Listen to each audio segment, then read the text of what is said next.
ಹರೇ ಕೃಷ್ಣ. ಎಲ್ಲರಿಗೂ ಸ್ವಾಗತ. ಭಗವದ್ಗೀತೆಯ ಅಧ್ಯಯನದ ಮುಂದುವರಿದ ಭಾಗವನ್ನು ನಾವು ಈಗ ನೋಡೋಣ. ಯತತೋ ಹ್ಯಪಿ ಕೌಂತೇಯ ಪುರುಷಸ್ಯ ವಿಪಶ್ಚಿತಃ ಇಂದ್ರಿಯಾಣಿ ಪ್ರಮಾಥೀನಿ ಹರಂತಿ ಪ್ರಸಭಂ ಮನಃ. ಇಂದ್ರಿಯಗಳನ್ನು ನಿಗ್ರಹಿಸುವಂತಹ ಪ್ರಯತ್ನದಲ್ಲಿ ಅನೇಕ ವಿದ್ವಾಂಸರೂ ಸಹ ವಿಫಲರಾಗಿರುವುದನ್ನು ನಾವು ಕಾಣಬಹುದು. ಐಹಿಕ ಚಟುವಟಿಕೆಗಳಲ್ಲಿ ತೊಡಗಿಕೊಂಡಿರುವಂತಹ ಜೀವಿಯು ಕೃಷ್ಣ ಪ್ರಜ್ಞೆಯನ್ನು ಬೆಳೆಸಿಕೊಳ್ಳದೆ ಸಂಪೂರ್ಣವಾದಂತಹ ಇಂದ್ರಿಯ ನಿಗ್ರಹವನ್ನು ಸಾಧಿಸುವುದು ಸಾಧ್ಯವಿಲ್ಲ. ಆದರೆ ವ್ಯಕ್ತಿಯು ಕೃಷ್ಣ ಪ್ರಜ್ಞೆಗೆ ಬರುತ್ತಲೇ ಆತನಿಗೆ ಇನ್ನೂ ಹೆಚ್ಚಿನ ಆನಂದದ ಅನುಭವ ಆಗುವ ಕಾರಣದಿಂದಾಗಿ ಆತನು ಸುಲಭವಾಗಿ ತನಗೆ ಅರಿವಿಲ್ಲದಂತೆಯೇ ಇಂದ್ರಿಯ ನಿಗ್ರಹವನ್ನು ಮಾಡಲು ಸಾಧ್ಯವಾಗುತ್ತದೆ. ಆದ್ದರಿಂದ ಇಂದ್ರಿಯಗಳನ್ನು ನಾವು ಕೃತಕವಾಗಿ ನಿಯಂತ್ರಿಸಲು ಪ್ರಯತ್ನಿಸುವುದಕ್ಕಿಂತ ಕೃಷ್ಣ ಪ್ರಜ್ಞೆಯಲ್ಲಿ ನಮ್ಮನ್ನು ನಾವು ತೊಡಗಿಸಿಕೊಳ್ಳುವುದರ ಮೂಲಕ ಬಹು ಸುಲಭವಾಗಿ ಅವುಗಳನ್ನು ನಿಯಂತ್ರಿಸಲು ಸಾಧ್ಯ. ಯಾವ ವ್ಯಕ್ತಿಯು ತನ್ನ ಎಲ್ಲ ಇಂದ್ರಿಯಗಳನ್ನು ಭಗವಂತನ ಸೇವೆಯಲ್ಲಿ ತೊಡಗಿಸುತ್ತಾನೆಯೋ ಆತನಿಗೆ ಇಂದ್ರಿಯ ನಿಗ್ರಹ ಎನ್ನುವುದು ಬಹಳ ಸುಲಭವಾದ ಕೆಲಸ. ಅಂತಹ ವ್ಯಕ್ತಿಯನ್ನು ಸ್ಥಿತಪ್ರಜ್ಞನೆಂದು ಕರೆಯುತ್ತಾರೆ. ತಾನಿ ಸರ್ವಾಣಿ ಸಂಯಮ್ಯ ಯುಕ್ತ ಆಸೀತ ಮತ್ಪರಃ ವಶೇ ಹಿ ಯಸ್ಯೇಂದ್ರಿಯಾಣಿ ತಸ್ಯ ಪ್ರಜ್ಞಾ ಪ್ರತಿಷ್ಠಿತಾ. ಅನುವಾದ: ಯಾರು ತನ್ನ ಇಂದ್ರಿಯಗಳನ್ನು ಸಂಪೂರ್ಣವಾಗಿ ನಿಯಂತ್ರಿಸಿ ಅಂಕೆಯಲ್ಲಿಡುತ್ತಾನೋ ಮತ್ತು ತನ್ನ ಪ್ರಜ್ಞೆಯನ್ನು ನನ್ನಲ್ಲಿ ಕೇಂದ್ರೀಕರಿಸುತ್ತಾನೋ ಅವನನ್ನು ಸ್ಥಿರಬುದ್ಧಿಯವನು ಎಂದು ಕರೆಯುತ್ತಾರೆ. ಎಲ್ಲ ಇಂದ್ರಿಯಗಳನ್ನು ತನ್ನ ಅಂಕೆಯಲ್ಲಿ ಇಟ್ಟುಕೊಂಡು ಭಗವಂತನ ಸೇವೆಯಲ್ಲಿ ಅದನ್ನು ತೊಡಗಿಸಿಕೊಂಡಂತಹ ಉತ್ತಮ ಉದಾಹರಣೆ ಎಂದರೆ ಅದು ಅಂಬರೀಷ ಮಹಾರಾಜ. ಇವರ ವಿಷಯವನ್ನು ನಾವು ಶ್ರೀಮದ್ ಭಾಗವತದಲ್ಲಿ ಕಾಣಲು ಸಾಧ್ಯ. ಸ ವೈ ಮನ ಕೃಷ್ಣ ಪದಾರವಿಂದಯೋರ್ ವಾಚಾಂಸಿ ವೈಕುಂಠ ಗುಣಾನುವರ್ಣನೆ ಕರೌ ಹರೇರ್ಮಂದಿರಮಾರ್ಜನಾದಿಷು ಶ್ರುತಿಂ ಚಕಾರಾಚ್ಯುತ ಸತ್ಕಥೋದಯೇ ಮುಕುಂದಲಿಂಗಾಲಯ ದರ್ಶನೇ ದೃಶೌ ತದ್ಭೃತ್ಯ ಗಾತ್ರ ಸ್ಪರ್ಶೇಂಗ ಸಂಗಮಂ ಘ್ರಾಣಂ ಚ ತತ್ಪಾದ ಸರೋಜ ಸೌರಭೇ ಶ್ರೀಮತ್ತುಲಸ್ಯ ರಸನಾಂ ತದರ್ಪಿತೆ ಪಾದೌ ಹರೇ ಕ್ಷೇತ್ರ ಪದಾನುಸರ್ಪಣೆ ಶಿರೋ ಹೃಷಿಕೇಶ ಪದಾಭಿವಂದನೆ ಕಾಮಂ ಚ ದಾಸ್ಯೇನ ತು ಕಾಮಕಾಮ್ಯಯ ಯಥೋತ್ತಮ ಶ್ಲೋಕ ಜನಾಶ್ರಯಾರತಿ. ಅಂಬರೀಷ ಮಹಾರಾಜನು ತನ್ನ ಮನಸ್ಸನ್ನು ಶ್ರೀಕೃಷ್ಣನ ಪಾದಕಮಲಗಳಲ್ಲಿ ನಿಲ್ಲಿಸಿದನು. ಭಗವಂತನ ನಿವಾಸವನ್ನು ವರ್ಣಿಸುವುದಕ್ಕೆ ತನ್ನ ಮಾತುಗಳನ್ನು ಬಳಸಿಕೊಂಡನು. ಕೈಗಳನ್ನು ಭಗವಂತನ ದೇವಸ್ಥಾನವನ್ನು ಸ್ವಚ್ಛಗೊಳಿಸಲು ಬಳಸಿದನು.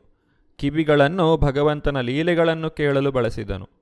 ಕಣ್ಣುಗಳನ್ನು ಭಗವಂತನ ರೂಪವನ್ನು ನೋಡಲು ಬಳಸಿದನು. ದೇಹವನ್ನು ಭಕ್ತನ ದೇಹವನ್ನು ಸ್ಪರ್ಶಿಸಲು ಬಳಸಿದನು. ನಾಸಿಕವನ್ನು ಭಗವಂತನ ಚರಣಕಮಲಗಳಲ್ಲಿ ಅರ್ಪಿಸಿದ ಹೂವುಗಳ ಸೌರಭವನ್ನು ಗ್ರಹಿಸಲು ಬಳಸಿದನು. ನಾಲಿಗೆಯನ್ನು ಭಗವಂತನಿಗೆ ಅರ್ಪಿಸಿದ ತುಳಸಿ ಪತ್ರವನ್ನು ಸವಿಯಲು ಬಳಸಿದನು. ಕಾಲುಗಳನ್ನು ಭಗವಂತನ ದೇವಾಲಯವಿದ್ದೆಡೆ ಹೋಗಲು ಬಳಸಿದನು. ಶಿರವನ್ನು ಭಗವಂತನಿಗೆ ಪ್ರಣಾಮಗಳನ್ನು ಅರ್ಪಿಸಲು ಬಳಸಿದನು ಮತ್ತು ತನ್ನ ಬಯಕೆಗಳನ್ನು ಭಗವಂತನ ಅಪೇಕ್ಷೆಗಳನ್ನು ನೆರವೇರಿಸಲು ಬಳಸಿದನು. ಈ ಎಲ್ಲ ಅರ್ಹತೆಗಳು ಅಂಬರೀಷ ಮಹಾರಾಜನನ್ನು ಭಗವಂತನ ಭಕ್ತನಾಗಲು ಯೋಗ್ಯನನ್ನಾಗಿ ಮಾಡಿದವು. ಭಗವಂತನ ಸೇವೆಯಲ್ಲಿ ತೊಡಗಿರುವಂತಹ ಇಂದ್ರಿಯಗಳು ಸುಲಭವಾಗಿ ನಿಯಂತ್ರಣಕ್ಕೆ ಬರುತ್ತವೆ ಎನ್ನುವುದನ್ನು ನಾವು ನೋಡಿದೆವು. ಮುಂದಿನ ಭಾಗದಲ್ಲಿ ಶ್ರೀಕೃಷ್ಣನು ಯಾವ ರೀತಿಯಾಗಿ ಒಬ್ಬ ವ್ಯಕ್ತಿ ವಿಷಯ ವಸ್ತುಗಳನ್ನು ಚಿಂತಿಸುವ ಮೂಲಕ ತನ್ನ ಅಧಪತನವನ್ನು ತಂದುಕೊಳ್ಳುತ್ತಾನೆ ಎಂಬುದನ್ನು ತಿಳಿಸಿಕೊಡುತ್ತಿದ್ದಾನೆ. ಒಟ್ಟು 8 ಹಂತಗಳಲ್ಲಿ ಇದನ್ನು ವಿಭಾಗಿಸಲಾಗಿದೆ.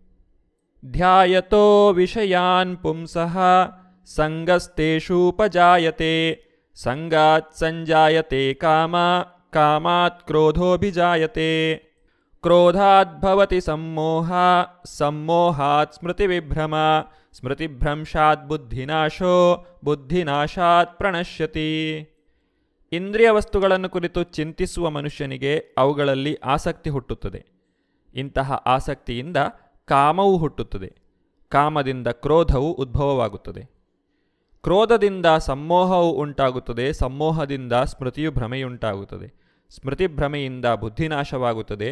ಬುದ್ಧಿನಾಶವಾದಾಗ ಮನುಷ್ಯನು ಮತ್ತೆ ಐಹಿಕ ಪ್ರಪಂಚದಲ್ಲಿ ಮುಳುಗುತ್ತಾನೆ. ಮನಸ್ಸಿನಲ್ಲಿ ಇಂದ್ರಿಯ ವಸ್ತುಗಳನ್ನು ಯೋಚಿಸುವುದೇ ವ್ಯಕ್ತಿ ಇಂದ್ರಿಯ ನಿಗ್ರಹದಲ್ಲಿ ವಿಫಲನಾಗಲು ಮೂಲ ಕಾರಣ. ಯಾವಾಗ ವ್ಯಕ್ತಿಯು ಇಂದ್ರಿಯ ಸುಖದ ವಸ್ತುಗಳನ್ನು ಕುರಿತು ಯೋಚನೆ ಮಾಡುತ್ತಾನೋ ಆಗ ಐಹಿಕ ಬಯಕೆಗಳು ಉಂಟಾಗುತ್ತವೆ. ಈ ಬಯಕೆಗಳು ಈಡೇರದೇ ಇದ್ದಾಗ ಅದು ಕ್ರೋಧವಾಗಿ ಮಾರ್ಪಡುತ್ತದೆ. ಕ್ರೋಧಗೊಂಡಂತಹ ವ್ಯಕ್ತಿ ವಾಸ್ತವ ಪ್ರಪಂಚವನ್ನು ಮರೆತು ಬಿಡುತ್ತಾನೆ.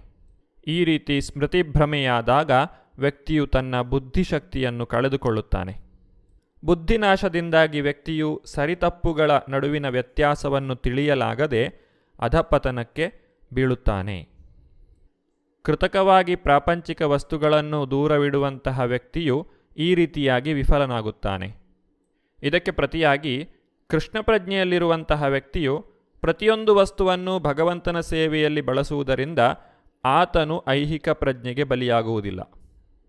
ಕೃಷ್ಣ ಪ್ರಜ್ಞೆಯನ್ನು ಬೆಳೆಸಿಕೊಳ್ಳುವಂತಹ ವ್ಯಕ್ತಿಗೆ ಭಗವಂತನ ಪೂರ್ಣ ದಯೆಯು ದೊರೆಯುವ ಕಾರಣ ಆತನು ಸುಲಭವಾಗಿ ಇಂದ್ರಿಯ ನಿಗ್ರಹವನ್ನು ಮಾಡಬಲ್ಲ.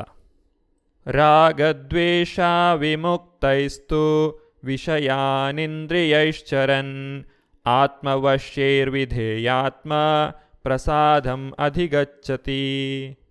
ಅನುವಾದ: ಆದರೆ ರಾಗದ್ವೇಷಗಳಿಂದ ಬಿಡುಗಡೆಯಾಗಿ ಸ್ವಾತಂತ್ರ್ಯವನ್ನು ಕ್ರಮಗೊಳಿಸುವ ತತ್ವಗಳ ಮೂಲಕ ತನ್ನ ಇಂದ್ರಿಯಗಳನ್ನು ನಿಯಂತ್ರಿಸಬಲ್ಲವನು ಭಗವಂತನ ಪೂರ್ಣ ದಯೆಯನ್ನು ಪಡೆಯಬಲ್ಲ.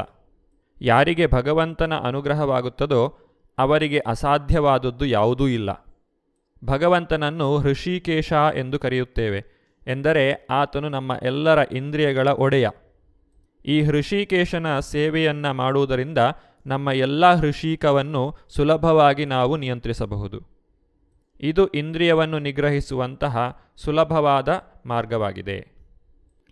ಯಾವ ವ್ಯಕ್ತಿ ತನ್ನ ಇಂದ್ರಿಯ ನಿಗ್ರಹವನ್ನು ಈ ರೀತಿಯಾಗಿ ಸಾಧಿಸುತ್ತಾನೋ ಅವನಿಗೆ ಮಾತ್ರ ಸ್ಥಿರಬುದ್ಧಿಯು ಪ್ರಾಪ್ತಿಯಾಗುತ್ತದೆ.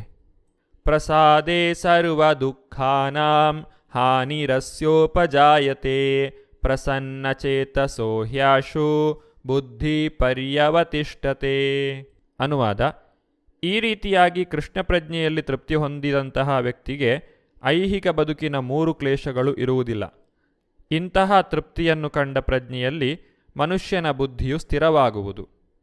ಆದರೆ ಯಾವ ವ್ಯಕ್ತಿಯು ಈ ಸ್ಥಿರ ಬುದ್ಧಿಯನ್ನು ಪಡೆಯುವುದಿಲ್ಲವೋ ಆತನಿಗೆ ಸ್ಥಿರವಾದಂತಹ ಮನಸ್ಸು ಅಥವಾ ಶಾಂತಿ ಅಥವಾ ಸುಖವನ್ನು ಪಡೆಯಲು ಸಾಧ್ಯವಿಲ್ಲ. ನಾಸ್ತಿ ಬುದ್ಧಿರಯುಕ್ತಸ್ಯ ನ ಚಾಯುಕ್ತಸ್ಯ ಭಾವನಾ ನ ಚಾಭಾವಯತಾ ಶಾಂತಿರ್ ಅಶಾಂತಸ್ಯ ಕುತಃ ಸುಖಂ. ಕೃಷ್ಣ ಪ್ರಜ್ಞೆಯನ್ನು ಬೆಳೆಸಿಕೊಳ್ಳದ ವ್ಯಕ್ತಿಗೆ ಅಲೌಕಿಕ ಬುದ್ಧಿಶಕ್ತಿಯಾಗಲಿ ಸ್ಥಿರವಾದ ಮನಸ್ಸಾಗಲಿ ಇರುವುದಿಲ್ಲ. ಇವುಗಳು ಇಲ್ಲದೆ ಶಾಂತಿ ಇಲ್ಲ. ಶಾಂತಿ ಇಲ್ಲದವನಿಗೆ ಸುಖವೆಲ್ಲಿ? ಕೃಷ್ಣ ಪ್ರಜ್ಞೆಯನ್ನು ಬೆಳೆಸಿಕೊಂಡ ವ್ಯಕ್ತಿಗೆ ಭಗವಂತನು ಅಲೌಕಿಕವಾದಂತಹ ಬುದ್ಧಿಶಕ್ತಿಯನ್ನು ನೀಡುತ್ತಾನೆ. ಈ ಬುದ್ಧಿಶಕ್ತಿಯ ಸಹಾಯದಿಂದ ಭಕ್ತನು ಶ್ರೀಕೃಷ್ಣನೇ ಎಲ್ಲ ಯಾಗಗಳ ಮತ್ತು ತಪಸ್ಸಿನ ಸತ್ಫಲಗಳನ್ನು ಸವಿಯುವವನು, ಶ್ರೀಕೃಷ್ಣನೇ ಜಗತ್ತಿನ ಎಲ್ಲ ಅಭಿವ್ಯಕ್ತಿಗಳ ಒಡೆಯ ಮತ್ತು ಕೃಷ್ಣನೇ ಎಲ್ಲ ಜೀವಿಗಳ ಮಿತ್ರ ಎನ್ನುವುದನ್ನು ಅರ್ಥ ಮಾಡಿಕೊಳ್ಳುತ್ತಾನೆ. ಇದನ್ನು ಅರ್ಥ ಮಾಡಿಕೊಂಡಂತಹ ವ್ಯಕ್ತಿಯು ಶಾಂತಿಯನ್ನು ಪಡೆಯುತ್ತಾನೆ. ನಮ್ಮ ಇಂದ್ರಿಯಗಳಲ್ಲಿ ಯಾವುದಾದರೂ ಒಂದು ಇಂದ್ರಿಯ ನಿಯಂತ್ರಣವನ್ನು ಕಳೆದುಕೊಂಡರೂ ಸಹ ಅದು ನಮ್ಮ ಸಂಪೂರ್ಣ ಅಧಪತನಕ್ಕೆ ಕಾರಣವಾಗಬಹುದು. ಇದನ್ನು ವಿವರಿಸಲು ಭಗವಂತನು ಇಲ್ಲಿ ಒಂದು ಉದಾಹರಣೆಯನ್ನು ಕೊಡುತ್ತಿದ್ದಾನೆ. ಇಂದ್ರಿಯಾಣಾಂ ಹಿ ಚರತಾಂ ಯನ್ಮನೋನು ವಿಧೀಯತೆ ತದಸ್ಯ ಹರತಿ ಪ್ರಜ್ಞಾಂ ವಾಯುರ್ನಾವಾಂ ಇವ ಅಂಬಸಿ. ಅನುವಾದ: ಚಂಡಮಾರುತವು ನೀರಿನಲ್ಲಿರುವ ದೋಣಿಯನ್ನು ಹೊಡೆದುಕೊಂಡು ಹೋಗುತ್ತದೆ. ಅದೇ ರೀತಿಯಲ್ಲಿ ಅಲೆದಾಡುವ ಇಂದ್ರಿಯಗಳಲ್ಲಿ ಒಂದರಲ್ಲಿ ಮನಸ್ಸು ನೆಟ್ಟರೂ ಅದು ಮನುಷ್ಯನ ಬುದ್ಧಿಶಕ್ತಿಯನ್ನು ಅಪಹರಿಸಬಲ್ಲುದು. ಎಲ್ಲ ಇಂದ್ರಿಯಗಳೂ ಭಗವಂತನ ಸೇವೆಯಲ್ಲಿ ತೊಡಗಿರಬೇಕು. ಯಾವುದಾದರೂ ಒಂದು ಇಂದ್ರಿಯವು ಇಂದ್ರಿಯ ಭೋಗದಲ್ಲಿ ತೊಡಗಿದರೂ ಅದು ವ್ಯಕ್ತಿಯನ್ನು ತನ್ನ ಪ್ರಗತಿಯ ಹಾದಿಯಿಂದ ಬೇರೆಡೆಗೆ ಎಳೆಯುತ್ತದೆ. ಆದರೆ ಯಾವ ವ್ಯಕ್ತಿ ಇಂದ್ರಿಯ ನಿಗ್ರಹವನ್ನು ಮಾಡಿದ್ದಾನೆಯೋ ಆತನನ್ನು ಸ್ಥಿರಬುದ್ಧಿಯವನು ಎಂದು ಕರೆಯಬಹುದು. ತಸ್ಮಾದ್ಯಸ್ಯ ಮಹಾಬಾಹೋ ನಿಗೃಹೀತಾನಿ ಸರ್ವಶಃ ಇಂದ್ರಿಯಾಣಿಂದ್ರಿಯಾರ್ಥೇಭ್ಯಸ್ತಸ್ಯ ಪ್ರಜ್ಞಾ ಪ್ರತಿಷ್ಠಿತಾ. ಅನುವಾದ: ಮಹಾಬಾಹುವೆ, ಈ ಕಾರಣದಿಂದ ಯಾರು ತನ್ನ ಇಂದ್ರಿಯಗಳನ್ನು ಅವುಗಳ ವಸ್ತುಗಳಿಂದ ತಡೆದಿಡುತ್ತಾನೋ ಆತನು ನಿಶ್ಚಯವಾಗಿಯೂ ಸ್ಥಿರಬುದ್ಧಿಯವನು. ಭಗವಂತನ ಸೇವೆಯಲ್ಲಿ ತೊಡಗುವ ಮೂಲಕ ಇಂದ್ರಿಯ ನಿಗ್ರಹವನ್ನು ಮಾಡುವ ವ್ಯಕ್ತಿಯು ಸ್ಥಿರಬುದ್ಧಿಯ ಉಳ್ಳವನಾಗುತ್ತಾನೆ. ಐಹಿಕ ಸುಖದ ಅಪೇಕ್ಷೆಯು ಯಾವತ್ತೂ ಆತನನ್ನು ಬಾಧಿಸುವುದಿಲ್ಲ. ಹೀಗೆ ಐಹಿಕ ಸುಖದ ಬಯಕೆಯನ್ನು ತ್ಯಜಿಸಿರುವ ವ್ಯಕ್ತಿಯು ಶಾಂತಿಯನ್ನು ಪಡೆಯಲು ಸಾಧ್ಯ. ಈ ರೀತಿಯಾಗಿ ವ್ಯಕ್ತಿಯು ಭಗವದ್ಧಾಮವನ್ನು ಸೇರಬಹುದು.